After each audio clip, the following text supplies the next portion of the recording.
회복 탄력성이라는 말이 있습니다. 그 뜻은 본래 있던 자리로 되돌아오는 힘, 이런 것을 회복 탄력성이라고 말을 합니다. 예를 들면 오뚜기도 이렇게 휙 던지면은 비틀거리다가 다시 제자리로 바로 돌아옵니다. 왜? 오뚜기가 밑에 어떤 무거운 추가 있어서 회복 탄력성이 아주 강하기 때문에 그렇습니다. 지금 우리가 앉아있는 의자를 잘못해서 넘어뜨렸다. 또 앞에 있는 화분이 좀 건드려서 넘어졌다. 그러면 다시 이 화분은 자기 스스로 서지를 못합니다. 왜요? 회복 탄력성이 거의 없기 때문에 그렇습니다. 우리 나이 드신 분들이 겨울철 되면은 힘들어 하시는 것이 이제 눈길 또 빙판에 미끄러지시면은 멍이 들고 또 이제 뼈를 다치실 수도 있는데 어른들이 멍들고 뼈를 다치면은 아주 오랜 동안 고생을 하고 멍이 잘 가시지를 않아요. 왜요? 회복 탄력성이 적기 때문에 그렇습니다. 우리 유아실에 있는 우리 어린 아가들 뭐 하루에도 여러 번 넘어지고 뭐 여기저기 부딪히고 멍드는 일들이 꽤 있어요. 근데 우리 어린 아가들은 뭐 2, 3일, 일주일 지나면은 아무런 흔적도 없이 다시 또 멍 자국이 되돌아오고 회복되는 것을 봅니다. 왜요? 우리 어린 아가들이 이 피부나 세포가 탄력이 있어서 회복 탄력성이 있기 때문에 바로바로 원상태로 돌아오는 것을 우리 아기들을 길러보면 경험할 수가 있습니다. 이런 것은 우리 마음도 마찬가지고 우리 신앙도 비슷한 것이 있습니다. 어떤 분들은 회복 탄력성이 아주 빠른 분이 있고 신앙적으로, 어떤 분들은 신앙적으로 영적으로 회복 탄력성이 아주 느린 더딘 그러한 분들도 종종 있기도 합니다. 성경의 수많은 인물들을 보면은 어떤 분은 회복 탄력성이 거의 없어서 한 번, 두 번 신앙에 실족한 것 때문에 영원히 넘어지는 사람이 있습니다. 대표적인 사람이 사울 왕입니다. 하나님이 특별히 세우셔서 기름 부으셨고 왕까지 된 사람이에요. 대단한 사람이죠. 이 세상에 살 수 있는 가장 높은 자리에 올라간 사람입니다. 이 사람이 신앙적으로는 회복 탄력성이 거의 없는 사람이에요. 한두 번 실수하고 넘어지면서 그대로 넘어져서 인생을 마치게 되는 것을 봅니다. 반면 다윗은 엄청나게 많은 실수가 많은 사람이죠. 사울에 비해서 도덕적으로, 인생적으로, 인간적으로 실수가 훨씬 많은 사람이에요. 그런데 다윗은 그때마다 다시 일어납니다. 그래서 결국 성경에서 다윗을 말하기를 하나님의 마음에 합한 사람이라고 칭찬할 만큼 하나님이 다윗을 인정을 하셔요. 그 이유가 뭘까요? 그 결정적인 요인은 신앙적인, 영적인 회복 탄력성이 어떠하냐, 이거에 따라서 사울이 되기도 하고 다윗이 되는 것을 우리가 성경 속에서 볼 수가 있습니다. 저는 개인적으로 신앙의 회복 탄력성이 아주 높은 분, 그분 중에 하나가 우리 함께 읽었던 본문에 나오는 야곱이라고 봅니다. 야곱을 인간적으로 보면은 아주 문제가 많은 분이에요. 집념이 너무 강해서 물불을 가리지를 않습니다. 자기가 목표한 것을 이루기 위해서는 뭐 형이고 아버지고 아무것도 없어요. 그런데 자기가 뜻한 바를 쟁취해야만 속이 풀리는 그런 강인한 사람입니다. 목표 지향적인 그러한 삶을 살아가는 사람입니다. 그러다 보니까 계속 주변에서 부딪힘이 많아요. 갈등이 많아요. 여러분 성경 보시면은 이 초기에 중기까지의 야곱이 가는 곳마다 이런저런 문제들이 계속해서 발생을 합니다. 물론 나중에 나이 들어서는 조금 다른 삶을 살지만 중년까지는 상당히 많은 갈등의 문제를 안고 살아가는 모습이 야곱의 모습입니다. 특별히 야곱과 부딪혔던 사람이 혈육인 쌍둥이 형인 에서가 계속해서 야곱과 갈등 관계를 만들어 갑니다. 왜요? 야곱이 정말 몇 분 사이로 동생이 되고 형 에서가 형이 됐거든요. 지금은 이런 문제가 심각하지 않지만 옛날 시대에는 소위 장자권이라는 것이 아주 중요한 의미를 가지고 있기 때문에 이 장자권을 갖는 사람이 전체를 갖는 거예요. 바로 형 에서가 몇 분 사이로 형이 되고 자기는 잠깐 사이로 동생이 됐기 때문에 이 좋은 장자권의 권리를 자기가 가질 수 없는 그런 처지가 되었습니다.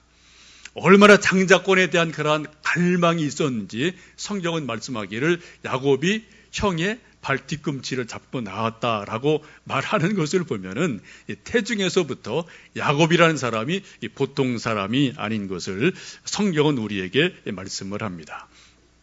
이제 세월이 좀 지나고 청년이 되었을 때 이 장자권의 문제가 이제 표면적으로 드러나게 되고 야곱이 이것을 겪고 놓칠 수가 없어서 있는 방법, 없는 방법을 다 동원해서 이 장자권을 회복하고 쟁취하기 위해서 많은 애를 쓰게 됩니다.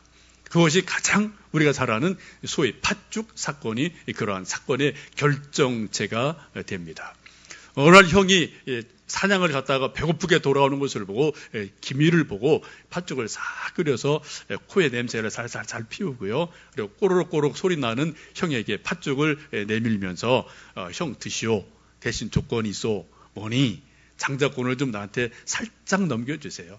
뭐 각서쓰자고 말 안 했을 거예요. 그죠? 살짝 한마디로 장자권 나한테 주어 라고 요청을 해서 이 단순한 에서가 야곱의 꾀에 넘어가서 팥죽 한 그릇에 장자권을 냉큼 내어주는 일이 발생을 합니다.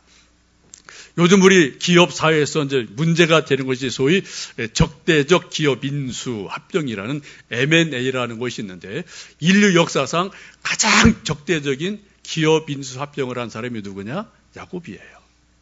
팥죽 한 그릇 갖고 장자권을 전체를 다 한 손에 틀어진 사람이 야곱이거든요. 그만큼 고민도 많고 꾀도 많고 집념이 아주 많게 사람이 야곱인 것을 보게 됩니다.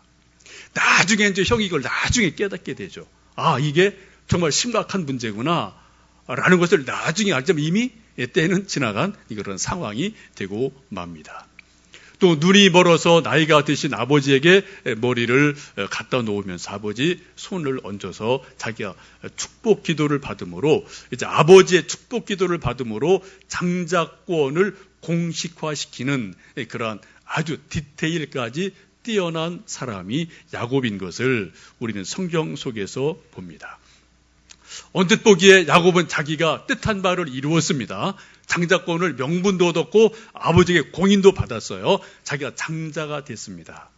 그런데 문제는 그것 때문에 단 하나인 형과 끊임없는 갈등이 그 일로 인해서 야기가 되어지고 아주 여러 가지 고난을 형은 형대로 동생은 동생대로 경험하는 것이 이 문제로 인해서 일어나게 됩니다.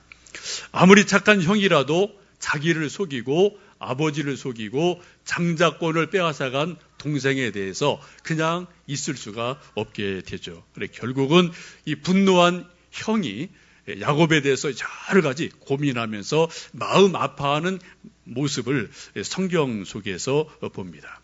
화가 난 에서가 이렇게 창세기 27장을 보시면 이렇게 읊조리고 있습니다.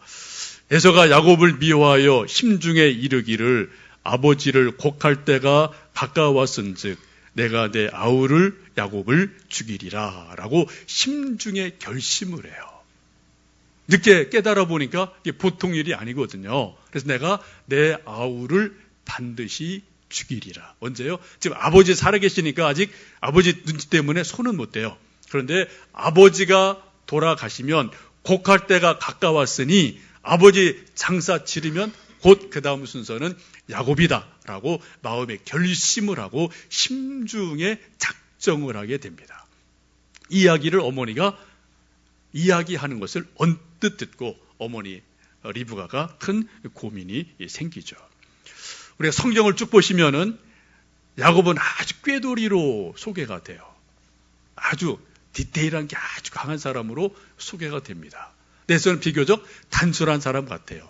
사냥 좋아하고 뭐 또 말타기 좋아하고 뭐 칼쓰기 좋아하고 그런데 성격은 욱하는 게 있어서 한번 또 뭔가를 일을 저질리기 쉬운 그러한 사람으로 성경은 에서의 성격을 비교적 쭉 소개를 하고 야곱은 조금 더 정반대의 그런 성격으로 소개하는 것을 봅니다.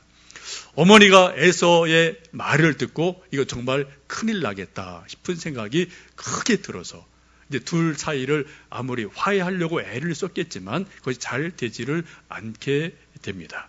결국은 이 어머니 리브가가 야곱을 외갓집으로 피신시키는 그러한 결정을 하게 됩니다. 27장 44절에 이렇게 말씀하죠. 내 형의 노가 풀리기까지 몇 날 동안 그와 함께 거주하라.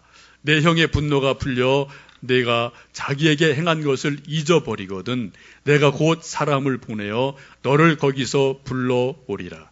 어찌 하루에 너희 둘을 이르랴 하고 어머니가 애타는 모정으로 두 형제 사이에 그런 갈등을 조정을 하려고 무진 애를 쓰는 것을 봅니다. 어머니 리브가의 생각은 아주 단순합니다. 세월이 지나가면, 시간이 좀 지나가면 이 단순한 형 에서의 분노가 가라앉을 거다. 또 잊어버릴 거다라고 생각을 해서 몇 날 동안, 며칠 동안 외갓집에 가서 잠깐 좀 소나기 좀 피하고 있어라. 소나기 지나면 내가 사람 보내서 다시 불러오마라고 어머니가 야곱을 설득을 해서 등 떠밀어서 외갓집으로 도피하게 되는 일이 일어나게 됩니다. 여러분, 어머니 리브가의 생각이 과연 옳습니까? 며칠이 지나면 에서의 분노가, 에서의 마음 상한 것이 가라앉을 수가 있나요? 또 한 1년, 2년 지나면은 이 단순한 형 에서의 분노가, 감정이 누그러져서 아무 일이 없는 것처럼 그냥 이전처럼 돌아갈 수가 있을까요?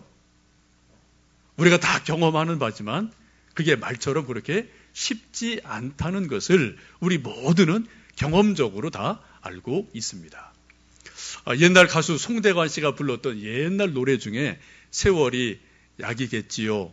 세월이 약이랍니다라는 노래가 있습니다. 좀 여러분 좋아하시는 분도 꼭 계실지 모르겠는데 나름대로 상당히 많은 내용을 담고 있는 노래로 봅니다. 이분도 세월이 약이랍니다. 세월이 흘러가면 옛날에 이런 아픔, 저런 아픔 이런 게 다 잊어질 겁니다. 라고 노래를 하지만 실제로는 그렇지 않다는 것을 우리가 너무나 잘 알고 있습니다.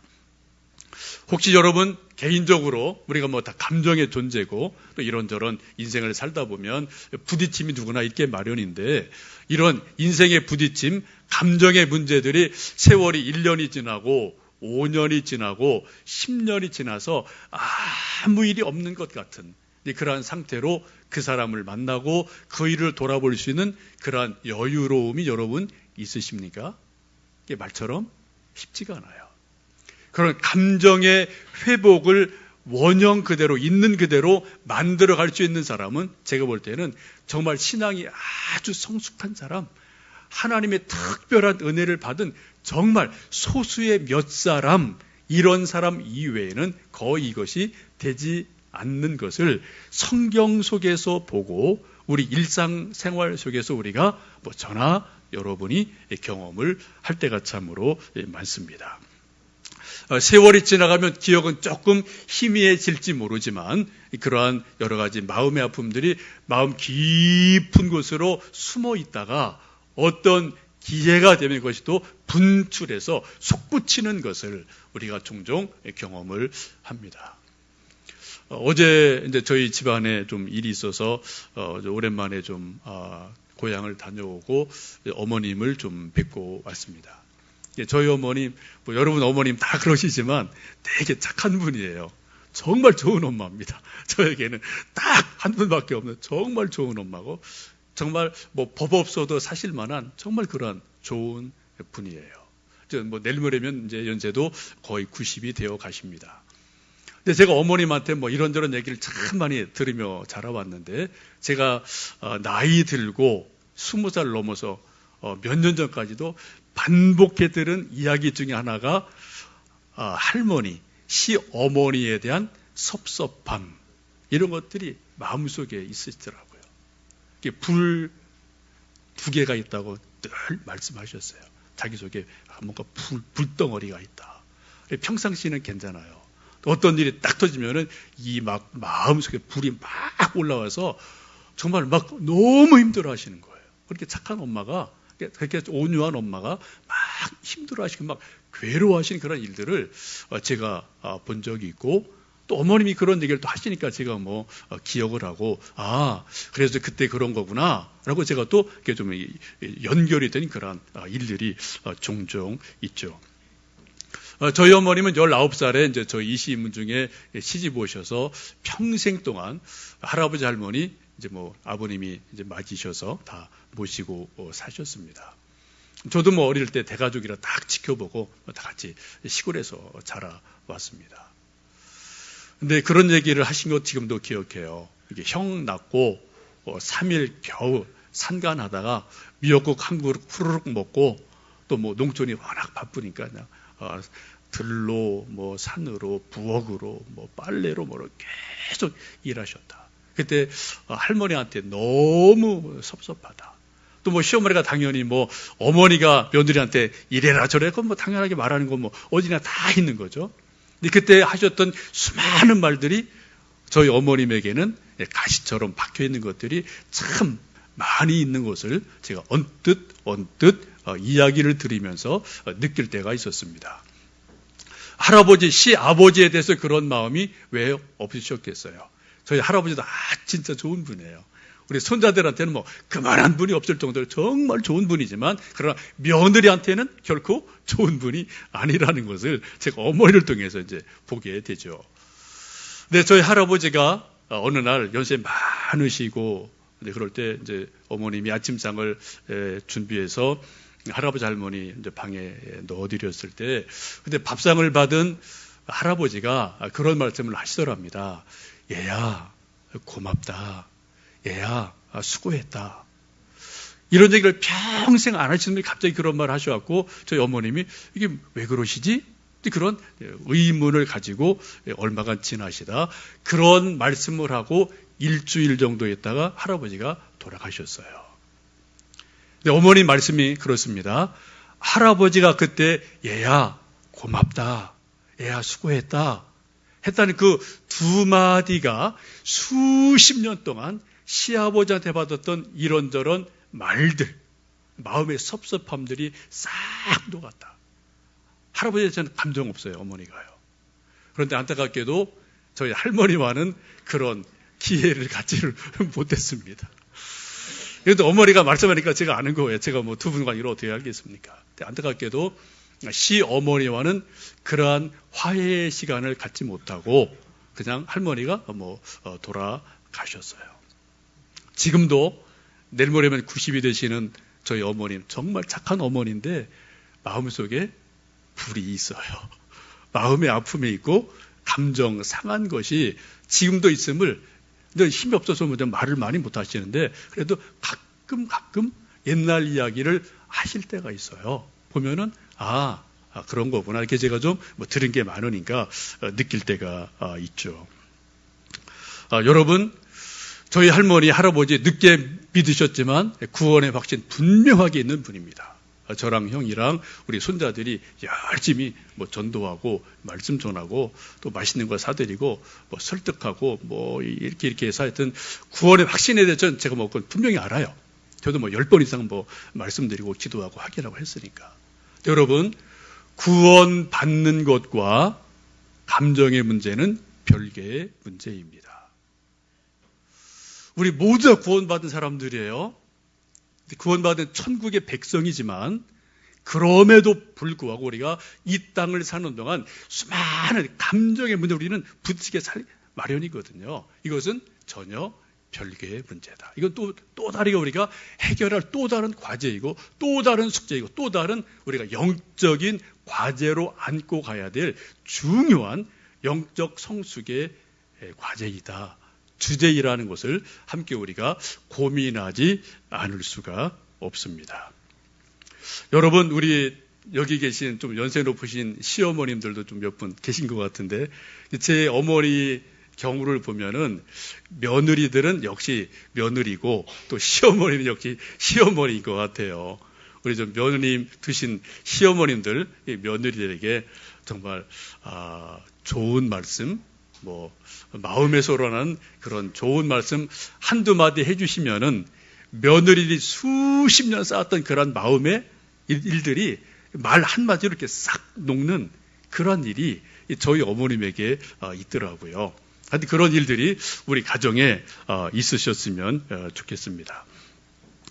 어머니 리브가의 등 떠밀려서 야곱이 야반 도주하듯이 집을 떠나서 이제 외갓집으로 도망을 가게 됩니다. 그리고 우리가 잘 아는 창세기 28장에 있는 말씀처럼 돌베개를 베고 잠을 자다가 하나님이 주시는 놀라운 베델의 꿈을 꾸게 됩니다.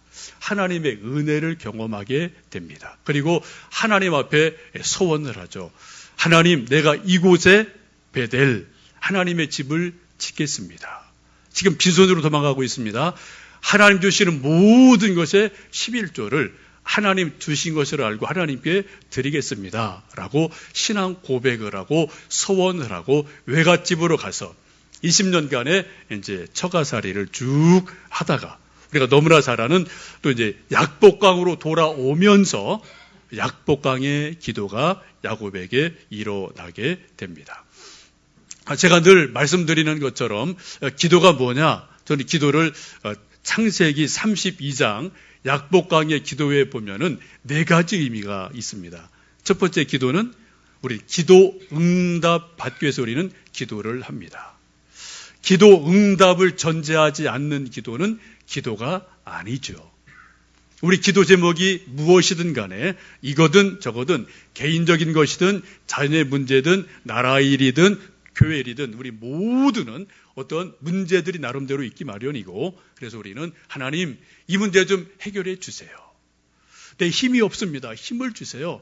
지혜가 없습니다. 지혜를 주세요. 환경을 바꿔주세요. 하여튼 여러 가지 우리가 기도를 하면서 기도 응답 받기를 우리는 갈망을 합니다. 여러분 기도 그동안 많은 기도하셨을 터인데 기도하시면서 기도 응답 받으신 간증, 체험들이 여러분 나름대로 있으실 겁니다. 여러분 기도 응답에 대한 확신과 그런 간증들이 한 개뿐 아니라 10개, 100개 많아지시는 여러분 되시기를 주님의 이름으로 축복합니다. 기도 응답이 있는 사람들은 어떤 문제가 있을 때 기도할 이유가 있어요. 기도할 용기가 있거든요. 기도할 힘이 생겨요. 왜요? 기도하니까 하나님이 또 뭔가 풀어주시는 게 분명히 있거든요. 그런데 기도 응답에 확신이 없는 사람들은 기도를 해야 될 때 막상 기도를 못합니다. 왜요? 기도해보나 안 하나? 뭐 그게 그거니까 기도할 이유가 별로 없는 거예요. 지금 야곱이 약복강에서 정말 진지하게 아주 정말 절실하게 기도하며 하나님께로부터 응답을 받고 형의 칼로부터 구원 얻는 놀라운 일이 일어납니다. 기도의 두 번째 의미는 자기 발견입니다. 기도 중에 하나님이 야곱에게 물으시죠. 내 이름이 뭐냐? 라고 물으시는데 그것은 너 누구냐라는 질문이에요. 그 질문을 통해서 야곱이 자기를 돌아보고 내가 야곱이구나. 내가 속이는 사람이구나. 내가 거짓말쟁이구나 라는 것을 자기를 성찰하는 일이 기도 중에 일어나게 됩니다. 자기를 돌아보고 자기를 알게 된 야곱에게 하나님께서 이제는 너가 야곱이 아니다. 이제는 이스라엘로 부를 것이다 라고 말씀하시면서 이름을 바꾸어 주시고 새로운 사명을 주시게 돼요. 지금 우리도 이스라엘 백성을 그때부터 뭐라고 부릅니까? 지금도 이스라엘이에요. 야곱이 이스라엘로 바뀌고 난 다음부터 계속해서 우리는 이스라엘로 그들을 부르고 있습니다. 그리고 기도의 마지막에 야곱이 고백하기를 분이엘 하나님의 얼굴을 내가 배웠다라고 고백을 합니다. 기도의 가장 마지막이 무엇입니까? 분이엘이에요. 하나님의 얼굴을 뵙는 것. 여기까지 우리가 기도가 갈 수만 있다면 우리는 가장 좋은 기도가 될 수가 있는 것이죠. 근데 이 일이 사실은 말처럼 그렇게 쉽지는 않아요. 지금 야곱도 어떻게 해요? 20년의 세월이 지나고 약복강에서 절절하게 기도하다가 비로소 분이엘 체험을 하고 분이엘 내가 하나님의 얼굴을 배웠다라는 고백을 하게 됩니다. 어쩌면 우리가 10년, 20년, 50년, 60년 각자 긴 세월 하나님을 믿고 기도 생활을 하면서도 어떤 분은 야곱처럼 분이엘 체험을 할 수도 있습니다. 어쩌면 누구는 분이엘 체험을 하지 못하고 기도 생활을 할 수도 있습니다. 그건 각자의 몫이고 하나님의 은혜예요. 단지 우리가 할 수 있는 것은 야곱처럼 약복강이라는 곳에 딱 걸려들어서 정말 절실하게 하나님만 바라보고 기도할 때, 분이엘이 하나님이 주시는 은혜거든요. 내가 봐야지 하는 거 보여지는 게 아니거든요, 이것이요. 그건 전적인 하나님의 은혜이기 때문에 그분이 그분의 얼굴을 우리에게 계시적으로 보여주실 때, 그때 우리가 하나님의 얼굴을 뵙는 큰 은혜를 볼 수가 있게 됩니다. 야곱이 인생을 쭉 살아가면서 늘 숙제 하나가 있었습니다. 형과 어떻게 화해하느냐. 이게 늘 야곱에게는 큰 과제였어요. 큰 갑부가 됐습니다. 명성도 얻었습니다. 그러나 마음속에는 편안함이 없어요. 20년의 사건이 있거든요. 그래서 이것을 풀려고 무진 애를 쓰게 되는데, 창세기 32장을 보시면 약복강을 건너기 전에 야곱이 소, 양, 낙타, 염소를 수백 마리를 형에게 선물로 주게 됩니다. 근데 그렇게 야곱이 말을 하죠. 약복 강가에서 야곱이 말하기를 내가 내 앞에 보내는 예물로 형의 감정을 푼 후에 대면하면 형이 혹시 나를 받아주리라 함이었더라고 고백을 합니다. 이 마지막 순간까지 야곱은 뭐예요? 형과의 문제를 풀고 싶어요. 근데 방법이 없어요. 지금 야곱이 할 수 있는 최선의 방법은 많은 선물을 줘서 형 마음을 좀 누그러뜨리고 만나면 형이 좀 마음 풀고 맞을 것 같다. 그런 생각이 들어서 그렇게 했습니다만 결과는 그렇게 예상한 대로 나오지 않게 되죠. 우리 함께 읽었던 말씀을 쭉 보시면 33장 8절에 이제 약복강을 건넌 후에 형 에서가 야곱을 만나면서 그렇게 말합니다. 이 모든 때는 무슨 까닭이냐? 이 많은 소양을 보냈는데 이게 왜 나를 줬니라고 형이 물어요. 그때 동생 야곱이 하는 것이 내가 주께 형에게 은혜를 받고 싶어서 형 감정을 풀려고 이 많은 선물을 형에게 드린 겁니다. 라고 고백하는 것을 볼 수가 있습니다. 근데 여러분, 형 에서가 약복강을 건너고 나서 동생을 있는 그대로 맞아주고 목을 어긋맞으며 서로 울고 부둥켜 안고 화해하는 것으로 오늘 성경은 말씀을 하고 있습니다. 여러분, 20년의 세월이 지나서 에서가 야곱을 받아준 겁니까? 아니면 많은 선물을 받았기에 동생을 용서하고 받아준 겁니까? 아니면 또 다른 무엇이 있을까요? 우리가 오늘 성경을 쭉 읽어보시면은 형 에서가 동생을 그냥 품어주고 받아주는 결정적인 사건은 분이엘 체험인 것을 말씀 속에서 볼 수가 있습니다. 분이엘 체험한 야곱이 33장 10절에 보면 형을 만나고 이렇게 고백을 하죠. 내가 형님의 얼굴을 배운 즉 하나님의 얼굴을 뵙는 것 같습니다. 라는 고백을 합니다. 여러분, 늘 야곱은 기본적으로 거짓말에 아주 능한 사람이에요. 자기의 이익을 해서는 거짓말을 그냥 쉽게 하는 사람으로 성경은 계속 야곱을 소개합니다. 외갓집 갔을 때 계속 그런 일이 반복이 됐거든요. 지금 약복강을 건너고 나서 형을 보고 하는 말이 뭡니까? 형의 얼굴을 보니 마치 하나님의 얼굴을 뵙는 것 같습니다. 라고 고백을 해요. 적어도 이 순간만 이것은 거짓말이 아니에요. 진심이에요. 그죠? 내가 형의 얼굴을 보니 정말 무서운 형이 아니고 두려운 형이 아니고 하나님의 인자로운 얼굴과 같이 형의 얼굴을 내가 봅니다. 라고 자기 마음을 진심으로 토로합니다. 그 결정적인 것이 무엇입니까? 약복강을 건너기 전에 야곱이 하나님의 얼굴을 봤거든요. 그의 고백이 무엇입니까? 분이엘, 내가 하나님의 얼굴을 배웠다라는 고백이 있었기 때문에 그 하나님 얼굴 본 야곱이 근본적으로 사람이 바뀌어진 거죠. 사람이 새 사람이 됐어요. 그리고 그런 눈으로 마음으로 형을 보니까 옛날 형이 아니고 새로운 얼굴로 보여져서 형의 얼굴 속에서 내가 하나님의 얼굴을 봅니다. 라고 고백을 합니다. 아마 여러분도 이러한 비슷한 경험을 가끔 하시는 줄 압니다. 어떤 인간적으로 상황적으로 도저히 용납이 안 되는 그러한 관계나 일들이 있을 때가 있어요. 그런데 왠지 모르게 내 마음속에서 아무런 조건 없이 그냥 용서할 수 있는 그런 마음이 내 속에 생길 때가 있습니다. 또 반대로 어떤 때는 아무리 내가 그것을 잊으려고 애를 쓰고 용서하려고 애를 써도 안 되는 건 안 되는 게 또 있어요. 그러니까 우리가 인간이죠. 그렇죠? 그래서 늘 우리는 어떤 마음속에서 이러한 저런 일로 갈등하고 때로는 웃기도 하고 때로는 울기도 하는 것이 우리의 모습입니다. 오늘 33장 말씀을 쭉 읽어보시면 여러분 한 가지 좀 눈을 들어서 주목해 보실 단어가 있는데 은혜라는 단어가 4번 나옵니다. 우리 함께 읽었던 말씀 가운데 내가 하나님의 은혜를 받았습니다. 하나님의 은혜로 내가 이런 자녀들을 주셨습니다. 내가 형의 은혜를 받고 싶습니다. 그런 고백을 계속해서 하고 있어요. 이전엔 여러분 은혜라는 단어가 거의 안 나와요. 야곱 말 속에서. 그때는 그냥 자기 힘으로 사는 겁니다. 자기 꾀로 사는 겁니다. 자기 능력으로 사는 거예요.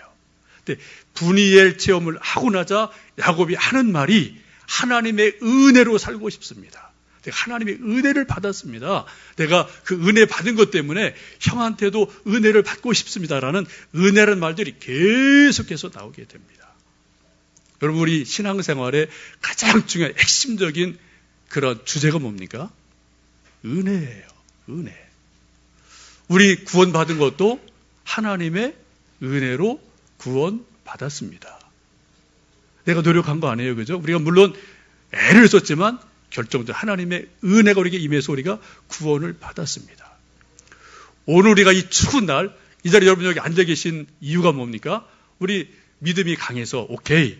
우리 의지가 강해서 옳습니다. 그러나 그 무엇보다도 더 중요한 것은 우리 속에 하나님 주시는 은혜가 있기에 이 칼바람 부는 이 추운 날 우리가 이 자리에 모여 있습니다.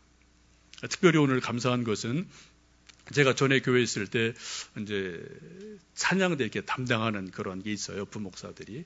그래서 제가 가서 1, 2년 있다가 이제 처음 좀 담당했던 곳이 일부 찬양대 배단이 찬양대가 있는데 벌써 10년도 훨씬 지난 긴 세월이죠. 우리 심선하 권사님이 매월 셋째 주 되시면 오셔서 찬양해 주시는 것도 이제 그때 그렇게 만난 어떤 은혜로운 만남 때문에 계속 연결이 되어 오는 그런 은혜인데요. 오늘 여러분 한 12분이 오셨어요. 저도 생각을 못 했는데 일주일 전쯤 심 권사님이 좀 오늘 이렇게 좀 몇 분 가려고 합니다. 그래서 저는 감사합니다. 라고 이제 좀 카톡을 주고받았는데 하필 오늘이 가장 추운 날이에요.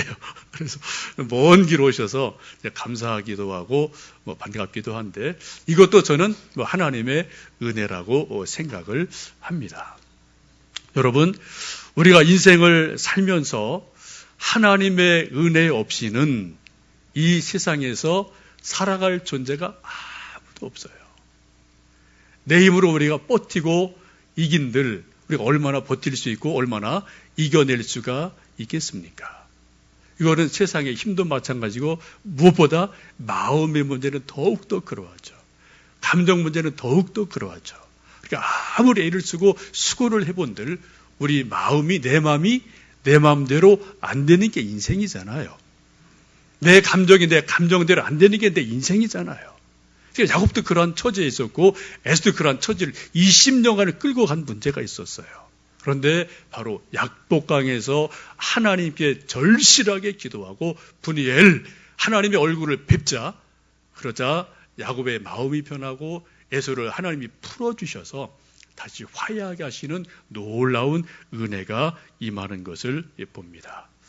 혹시 여러분 지금까지 인생을 살아오시면서 남이 알지 못하는 마음의 무거움 혹은 또 어떤 마음의 아픔이 혹 있으십니까? 저도 나름대로 있고 여러분도 나름대로 있으실 거예요. 우리가 인간이죠. 그 모든 것들이 근원적으로 풀어지기 위해서는 하나님의 얼굴을 뵙는 분이엘 체험, 하나님의 절대적인 은혜 체험, 이것이 있을 때 비로소 우리 속에 맺힌 것들이 풀어지고 또한 그로 인해서 사람의 얼굴을 볼 때 하나님의 얼굴을 보는 것 같은 놀라운 은혜가 임할 수 있음을 믿습니다. 이게 바로 영성이고 치유예요. 저희 교회에서 계속 제가 설교하고 강조하고 애를 쓰는 것은 어떻게 하면 조금 더 영성적인 삶을 살 수 있을까? 저도 절대 완벽하지 않아요. 저도 몸부림나는 거 치지만 부족함이 참 많아요. 그러나 애를 쓰려고 노력은 해요. 그런 영성적인 삶을 추구하고 그리고 그런 삶을 통해서 분의 일점을 좀 하고 싶고 저도 부분적으로 했습니다. 하고 싶고 그리고 그런 은혜로 서로 얼굴을 볼 때 하나님의 얼굴을 뵙는 것 같은 그런 은혜가 올 한 해 우리 모두에게 가정에 있어지시기를 주님의 이름으로 축복합니다. 이 시간 저희들 하나님 내게는 하나님의 은혜가 필요합니다. 하나님의 은혜 없이는 내 힘으로는 이런 문제가 해결될 수가 없을 것 같습니다. 우리 인간이죠. 하나님 내 안에 있는 이러한 저런 문제들을 분이엘 체험을 통해서 좀 하나님 녹여주십시오. 풀어주십시오. 하나님의 은혜를 구하며 우리 좀 나의 힘이 되신 여호와여 찬양을 하고 우리 힘있게 하나님 얼굴 구하는 기도를 함께 하시면 좋겠습니다.